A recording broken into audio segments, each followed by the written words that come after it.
Hello my dear friend and my dear student, मेरे इस YouTube channel में आप सभी लोगों का स्वागत है।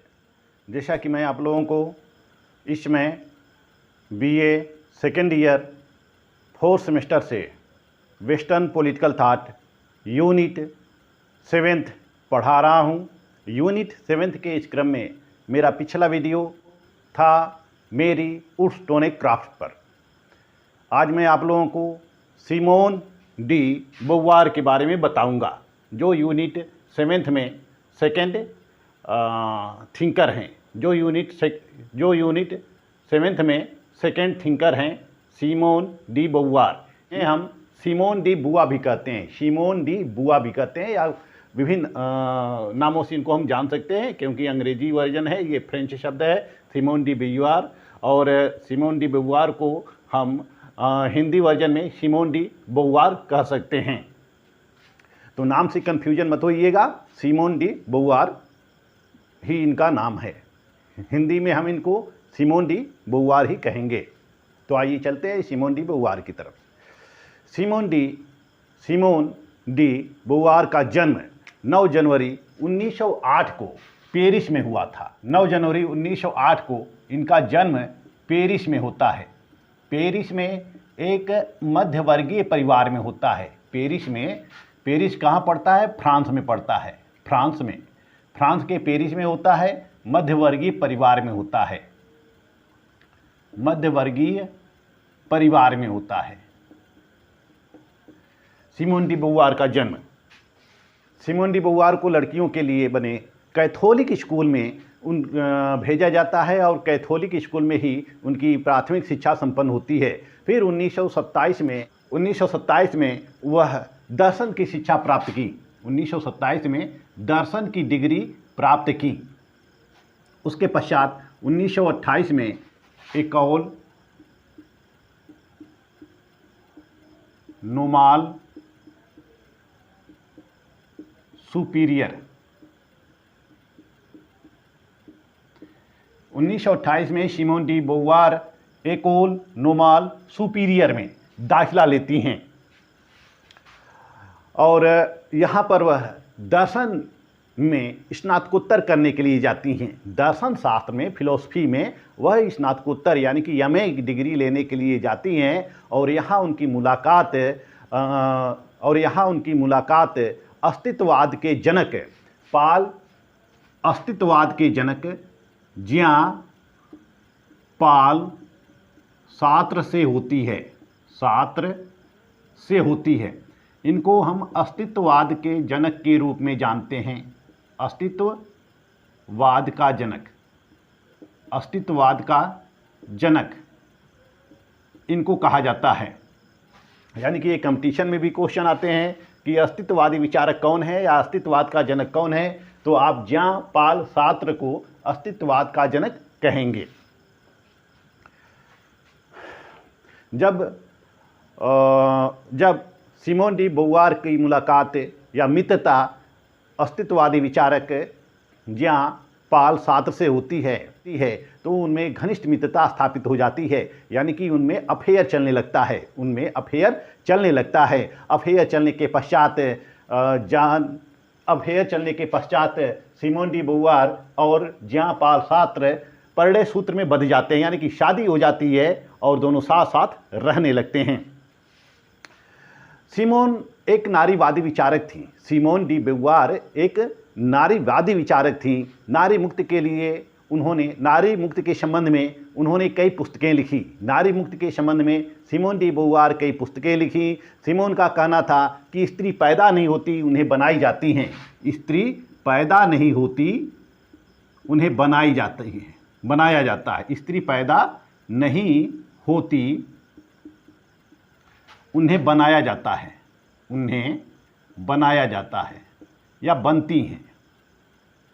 ये सिमोन डी बोवार का बहुत प्रसिद्ध कोटेशन है, प्रसिद्ध उक्ति है कि स्त्री पैदा नहीं होती, उन्हें बनाया जाता है। ये किसका कथन है?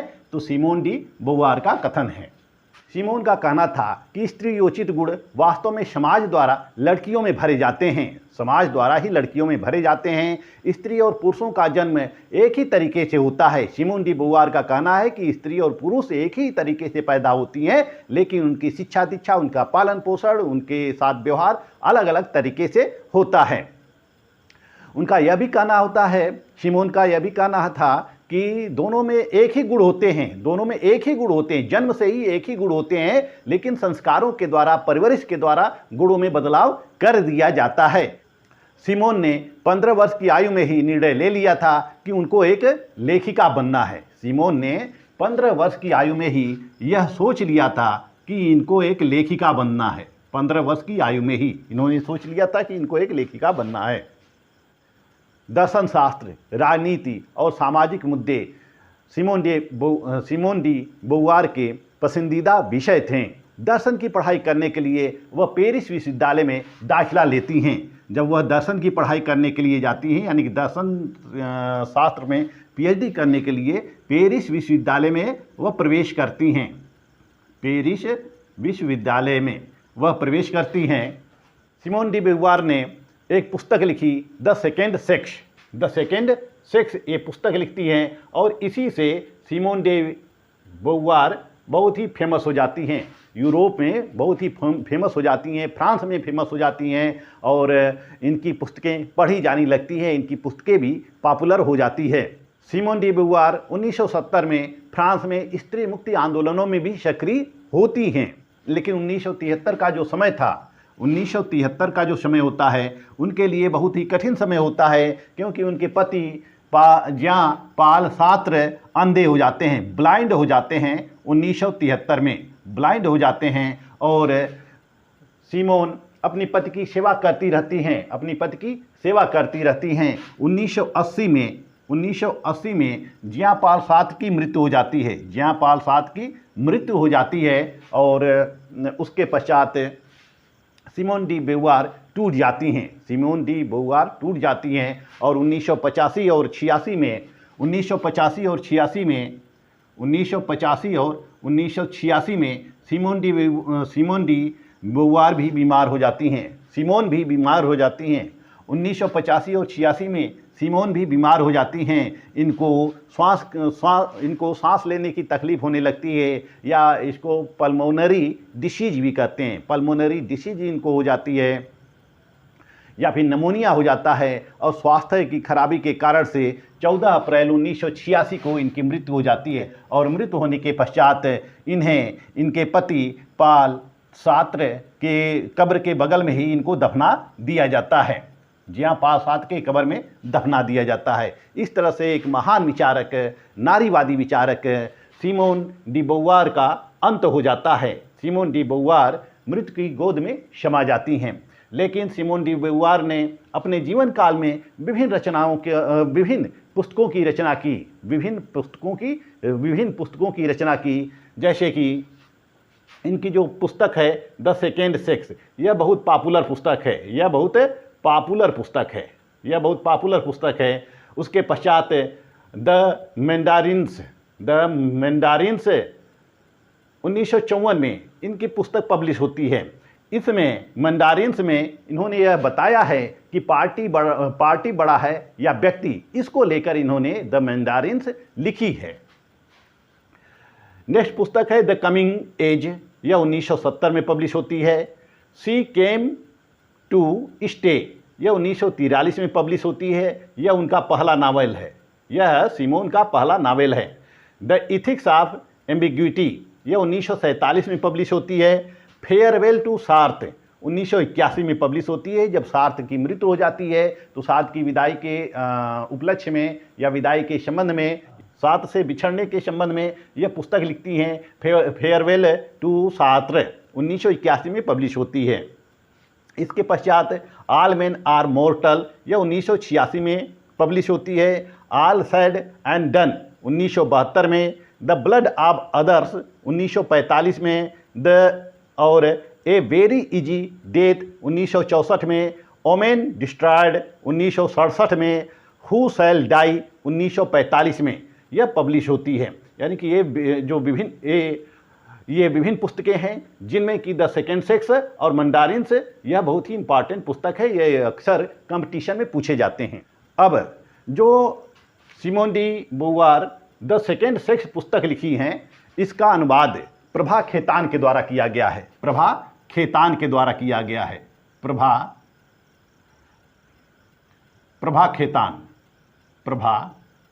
खेतान के द्वारा किया गया है। स्त्री उपेक्षिता पुस्तक का नाम है। स्त्री उपेक्षिता ये पुस्तक का नाम है। सेकेंड सेक्स का अनुवाद स्त्री उपेक्षिता के नाम से प्रभा खेतान के द्वारा किया गया है। यह भी इम्पॉर्टेंट क्वेश्चन आपके एग्जाम में बनते हैं, आपके इस सिलेबस से, आपके इस चैप्टर से क्वेश्चन बनते हैं कि स्त्री उपेक्षिता किसकी पुस्तक है? प्रभा खेतान की पुस्तक है। यह किसका अनुवाद है? यह द सेकेंड सेक्स का अनुवाद है। आइए अब चलते हैं सिमोन डी बोवार के विचारों की तरफ।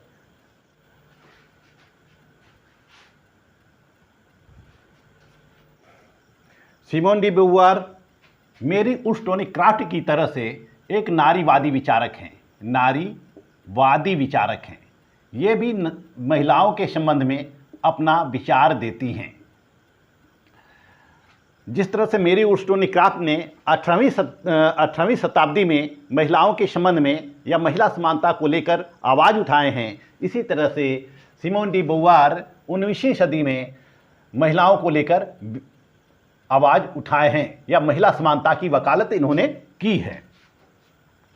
सिमोन डी बोवार अपने प्रसिद्ध पुस्तक द सेकेंड सेक्स, इनकी जो प्रसिद्ध पुस्तक है द सेकेंड सेक्स है,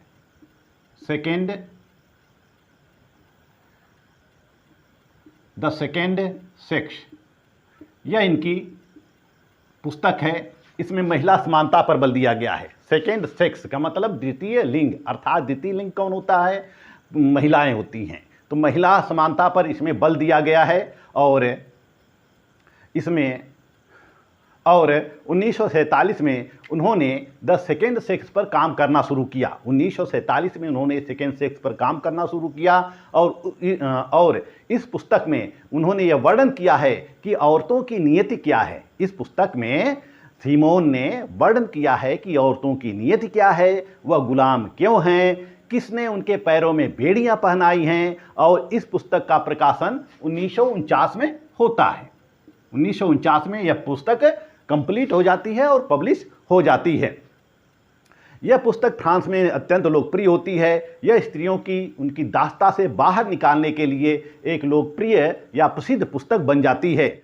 सिमोन अपने शुरुआती दिनों में महिला मुक्ति या महिला समानता पर बल नहीं दिया था। उन्होंने वह महिला समानता की समर्थक नहीं थी, लेकिन वक्त के साथ कुछ ऐसी परिस्थितियां घटित होती हैं उनके साथ कि वह महिला समानता की पक्षधर बन जाती है। महिला समानता पर वह विचार देने लगती है, महिलाओं को भी पुरुषों के समकक्ष लाकर खड़ा करना चाहती हैं।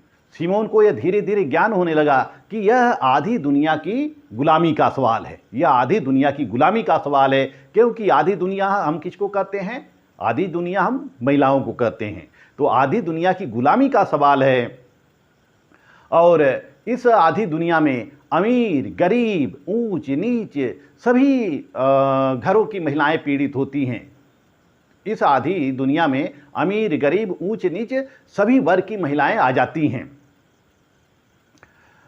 तो सिमोन केवल विशिष्ट वर्ग के महिलाओं की तरफ ध्यान नहीं दिया, बल्कि उन्होंने सभी वर्ग की महिलाओं की तरफ ध्यान दिया। उनका ये मानना था कि महिलाएं चाहे अमीर घरों की हो, चाहे गरीब घरों की हो, शोषण उनका हर जगह होता है, हर जगह उनका शोषण होता है। तो स्त्रियों की समस्या, चूँकि उस समय साम्यवादी व्यवस्था चरम पर होती है, मार्क्सवादी व्यवस्था यानी मार्क्सवादी विचारधारा की साम्यवादी व्यवस्था चरम पे होती है। साम्यवादी व्यवस्था जब आती है तो उससे भी महिलाओं की समस्या सुलझती नहीं है।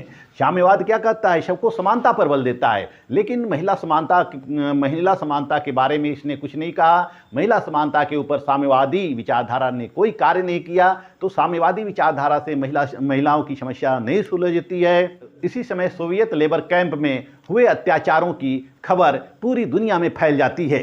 पूरी दुनिया में फैल जाती है। सिमोन इसका खुलकर विरोध करती हैं और पार्टी के प्रतिबद्धता पर सवाल खड़ा कर देती हैं। सिमोन पार्टी के प्रतिबद्धता पर सवाल खड़ा कर देती हैं और इसी मुद्दे पर उन्होंने व्यक्ति बड़ा या पार्टी के ऊपर उन्होंने अपनी एक पुस्तक लिखी, द मंदारिन या द मैंडेरिन्स कहते हैं, द मैंडेरिन्स इन्होंने ये पुस्तक लिखी और यह पुस्तक व्यक्ति बड़ा या पार्टी को लेकर लिखी गई है और यह पुस्तक 1954 में पब्लिश होती है। 1954 में पब्लिश होती है।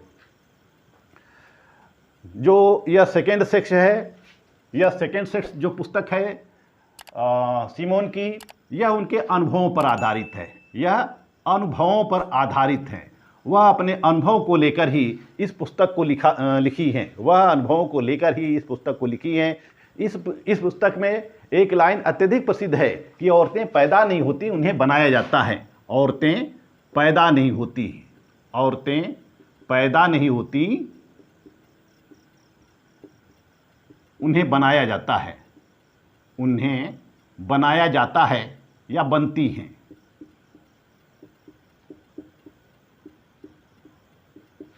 औरतें पैदा नहीं होती, उन्हें बनाया जाता है। कहने का आशय यह है कि समाज ही औरतों को बनाता है, औरतों को गढ़ता है। समाज ही औरतों को गढ़ता है। सिमोन बार बार इस बात पर बल देती हैं कि हमारा धर्म, हमारी संस्कृति, हमारा समाज लड़कियों को मजबूर करता है। हमारा धर्म, हमारी संस्कृति, हमारा समाज लड़कियों को मजबूर करता है। क्यों मजबूर करता है? स्त्री बनने के लिए। यही वजह थी कि सिमोन जीवन भर नास्तिक बनी रही। वह कहती हैं कि सिमोन डी बोवार कहती हैं कि धर्म तो वास्तव में आदमियों के द्वारा बनाया गया है, जिससे कि वह औरतों पर शासन करते हैं। इसके साथ ही इस किताब में सिमोन ने प्लेटो के ग्रंथ रिपब्लिक की आलोचना की है। प्लेटो ने जो अपना ग्रंथ लिखा है रिपब्लिक, उसकी आलोचना की है। सिमोन कहती हैं कि रिपब्लिक में यह बताया गया है कि रिपब्लिक में महिला समानता पर बल दिया गया है। जैसा कि प्लेटो साम्यवादी व्यवस्था पर बल देते हैं, साम्यवादी व्यवस्था लागू करते हैं। वह स्त्रियों का साम्यवाद और संपत्ति का साम्यवाद लागू करते हैं, यानी कि वह स्त्री और पुरुष वह पत्नियों का साम्यवाद और संपत्ति के साम्यवाद की अवधारणा देते हैं पर विचार अभिव्यक्त किया है प्लेटो ने। तो सिमोन कहती हैं कि प्लेटो ने तो यह विचार दे दिया है कि स्त्रियां भी पुरुषों के समान हैं और इस रिपब्लिक में स्त्रियां भी शासक बन सकती हैं। इस रिपब्लिक में स्त्रियां भी शासक बन सकती हैं, स्त्रियां भी शासक बनने योग्य हैं। जैसा कि प्लेटो ही प्रथम विचारक ऐसा होता है यूनान का कि जिसने कि सबसे पहले स्त्री और पुरुष की समानता पर बल दिया। वह कहता है कि पुरुष यदि शासक, वह कहता है कि पुरुषों के साथ साथ स्त्रियां भी शासक बन सकती हैं, बशर्ते कि उसको पुरुष की तरह से रहना पड़ेगा, बशर्ते कि उसको पुरुष की तरह से रहना पड़ेगा। सिमोन इसी बिंदु की आलोचना करती हैं कि स्त्रियों को पुरुष की तरह क्यों रहना पड़ेगा, स्त्री होकर भी शासन कर सकती है। हालांकि सिमोन कहती हैं कि स्त्री और पुरुषों में जैविक अंतर है, स्त्री और पुरुषों में जैविक अंतर है, फिर भी दोनों के साथ समान व्यवहार किया जाना चाहिए। स्त्री और पुरुषों में जैविक अंतर होते हुए भी दोनों के साथ समान व्यवहार किया जाना चाहिए और समान व्यवहार पाने के लिए स्त्रियों को पुरुषों की तरह व्यवहार करना कोई ज़रूरी नहीं है। यानी कि समान व्यवहार पाने के लिए स्त्रियां पुरुष नहीं बन सकती हैं या पुरुषों की तरह से व्यवहार नहीं कर सकती हैं या पुरुष योचित व्यवहार नहीं कर सकती हैं। सिमोन डी बोवार के समय स्त्री और पुरुष बराबर माने जाते थे। सिमोन डी बोवार के समय स्त्री और पुरुष बराबर माने जाते थे, फिर भी उनको अलग अलग समझा जाता था। महिलाओं को बराबरी करने के लिए, महिलाओं को पुरुषों की बराबरी करने के लिए उनको पुरुषों की तरह से रहने के लिए बाध्य किया जाता था। और अपनी किताब में द सेकेंड सेक्स में वह कहती हैं, अपनी किताब द सेकेंड सेक्स में सिमोन कहती हैं, सिमोन अपनी पुस्तक द सेकेंड सेक्स में कहती हैं कि महिलाओं की बराबरी की बात करते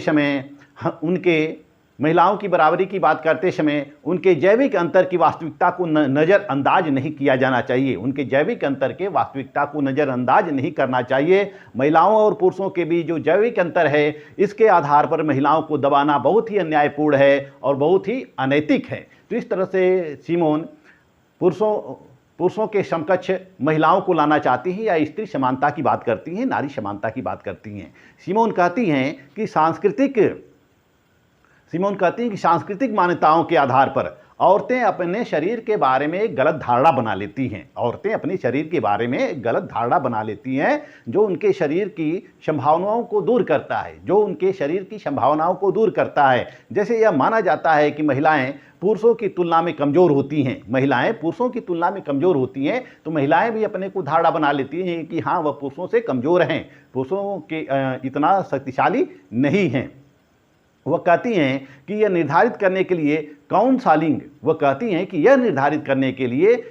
सा लिंग यानी कि स्त्री या पुरुष ज़्यादा ताकतवर है, इसके निर्धारण का मापदंड क्या है? क्या अच्छी ऊंचाई होना या अच्छी ताकत होना ही क्या अच्छी ऊंचाई होना या अच्छा शरीर होना ही ताकत का मापदंड है, या कौन कितने समय तक जीता है यह मापदंड है? यानी कि शक्तिशाली होने का मापदंड क्या है? पुरुष अधिक जीता है यह मापदंड है या स्त्री अधिक जीती है यह मापदंड है? वह कहती हैं, सिमोन डी बोवार कहती हैं कि यदि अधिक जीवन जीना ही मापदंड है तो पुरुषों की अपेक्षा स्त्रियां अधिक जीवन जीती हैं। तो इस तरह से स्त्रियां अधिक शक्तिशाली होंगी क्योंकि स्त्रियां पुरुषों के मुकाबले अधिक लंबा जीवन जीती हैं। सिमोन इन सभी मापदंड पर प्रश्न चिन्ह पैदा करती हैं क्योंकि ये सारे मापदंड सिर्फ पुरुषों के लिए बने हुए हैं। सिमोन इस सारे मापदंड पर प्रश्न चिन्ह पैदा करती हैं क्योंकि यह सारे मापदंड केवल पुरुषों के लिए ही बने हुए हैं। यदि हम मापदंड को बदल दें जो औरतों को लेकर हमारी मान्यताएं हैं, उस पर भी प्रश्न पैदा हो जाएंगे। सिमोन इन्हीं मान्यताओं पर बार बार प्रश्न पैदा करती हैं। द सेकेंड सेक्स के अलावा उनका एक और उपन्यास द मैंडेरिन्स के लिए उन्हें फ्रेंच साहित्यिक पुरस्कार द प्रिक्स गोकोर्ट से सम्मानित किया गया। द प्रिक्स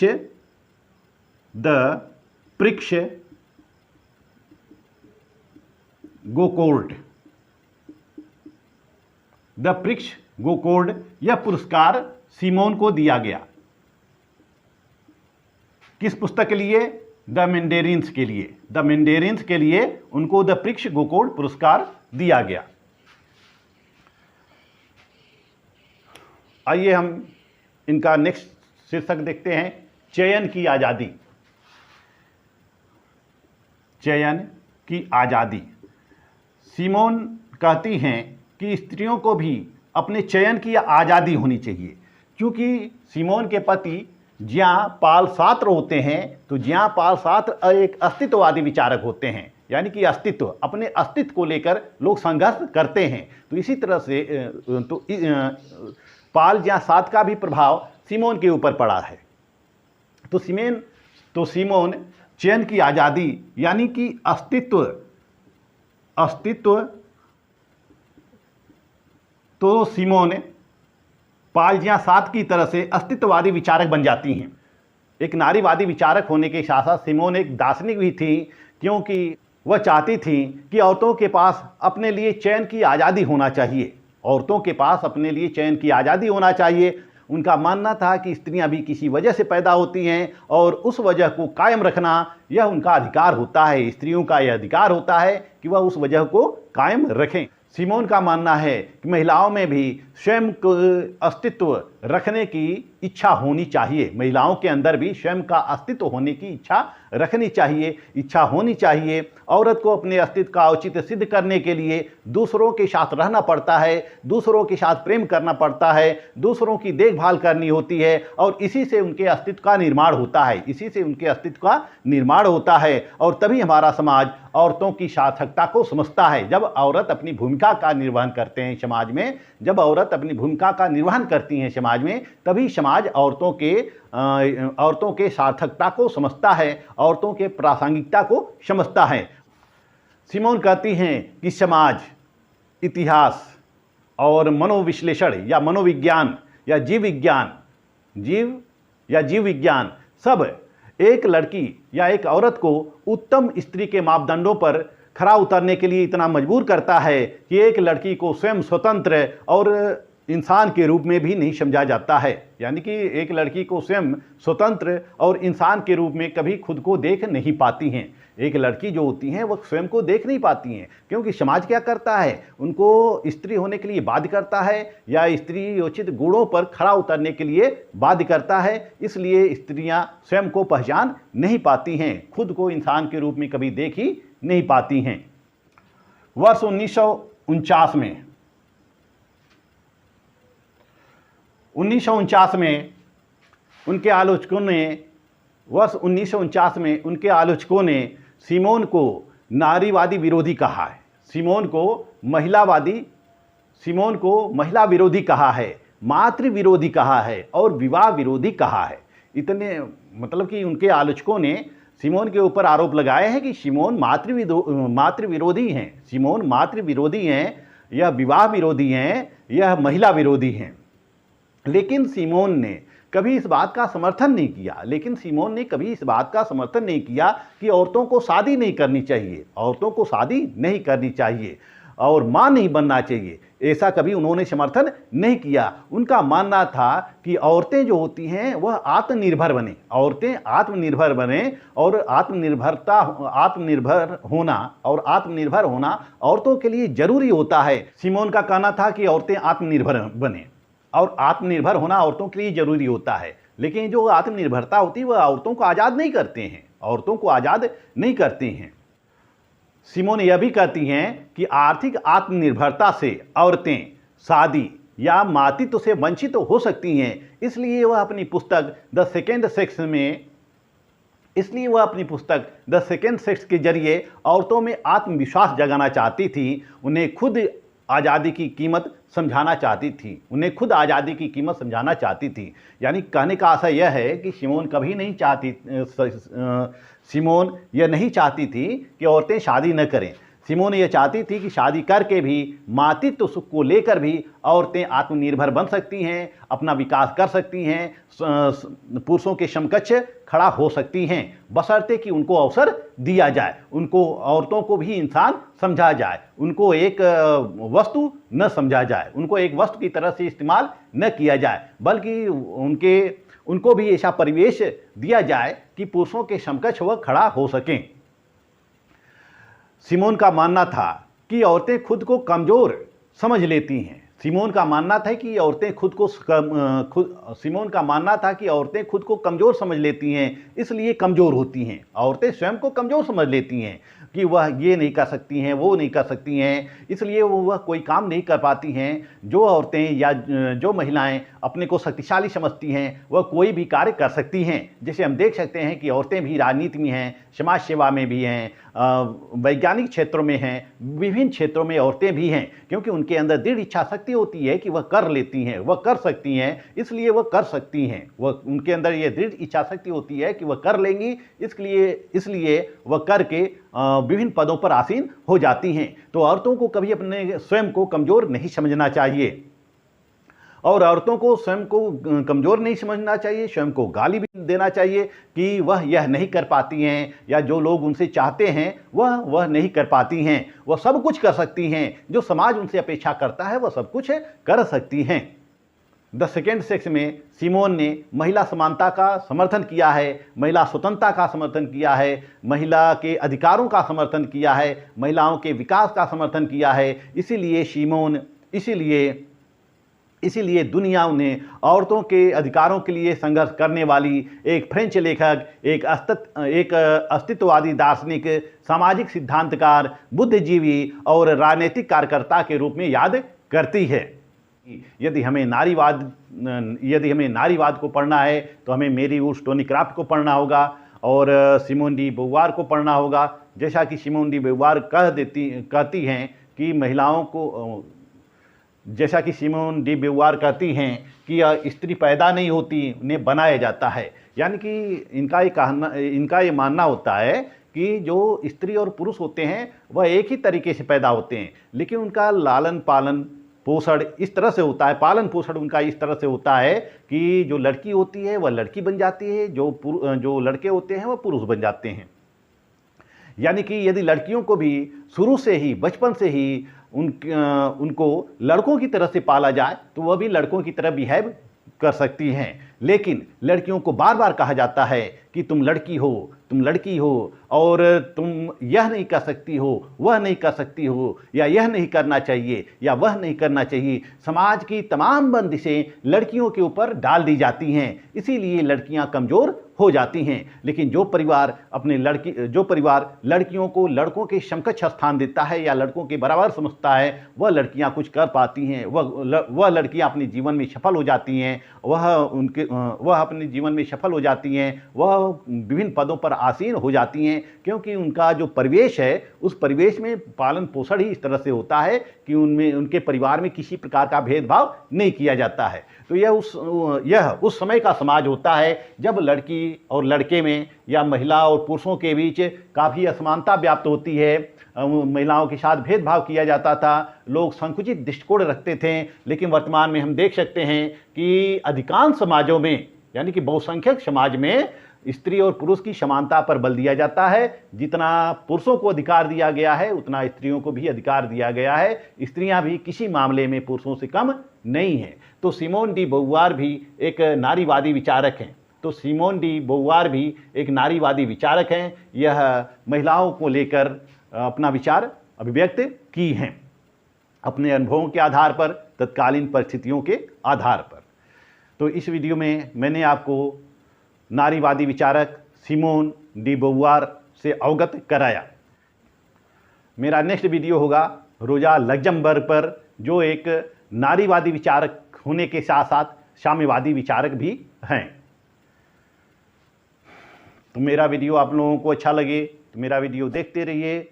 मेरे चैनल को लाइक, सब्सक्राइब और शेयर करते रहिए। मिलते हैं नेक्स्ट वीडियो में, तब तक के लिए धन्यवाद।